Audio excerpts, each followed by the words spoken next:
నమస్తే, welcome to Raj news. నేను సంపత్. ఇక డీటెయిల్స్ చూస్తే ఆంధ్రప్రదేశ్లో భారీ ఎత్తున ఐఏఎస్ అధికారులను బదిలీ చేస్తూ కూటమి ప్రభుత్వం కీలక ఉత్తర్వులు జారీ చేసింది. రాష్ట్ర వ్యాప్తంగా పలు కీలక శాఖల అధికారులకు కొత్త బాధ్యతలు అప్పగించడంతో పాటు పలువురికి అదనపు బాధ్యతలు కట్టబెట్టింది.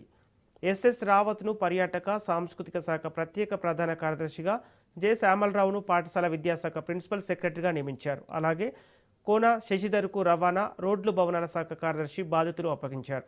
అమ్రపాలని ఏపీ టీడీసీ ఎండీ బాధ్యతల నుంచి రిలీవ్ చేసి జీఏడీకి రిపోర్ట్ చేయాలని ఆదేశించగా ఆ స్థానంలో పట్టంశెట్టి రవి సుభాష్ను నియమించారు. మరోవైపు గోదావరి పుష్కరాల నిర్వహణ కోసం సురేష్ కుమార్ను ప్రత్యేక అధికారిగా, నారాయణ భరత్ గుప్తాను జాయింట్ స్పెషల్ ఆఫీసర్గా నియమిస్తూ ప్రభుత్వం ఉత్తర్వులు వెలువరించింది.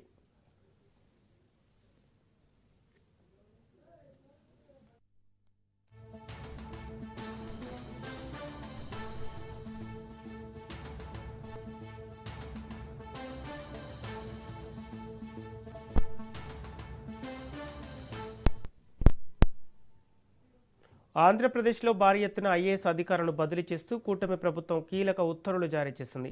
రాష్ట్ర వ్యాప్తంగా పలు కీలక శాఖల అధికారులను కొత్త బాధ్యతలు అప్పగించడంతో పాటు పలువురికి అదనపు బాధ్యతలు కట్టబెట్టింది.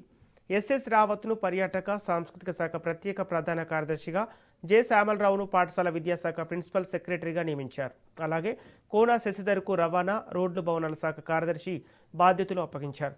అమ్రపాలని ఏపీ టీడీసీ ఎండీ బాధ్యతల నుంచి రిలీవ్ చేసి జీఏడీకి రిపోర్ట్ చేయాలని ఆదేశించగా ఆ స్థానంలో పట్టంశెట్టి రవి సుభాష్ను నియమించారు. మరోవైపు గోదావరి పుష్కరాల నిర్వహణ కోసం సురేష్ కుమార్ను ప్రత్యేక అధికారిగా, నారాయణ భరత్ గుప్తాను జాయింట్ స్పెషల్ ఆఫీసర్గా నియమిస్తూ ఉత్తర్వులు జారీ చేసింది.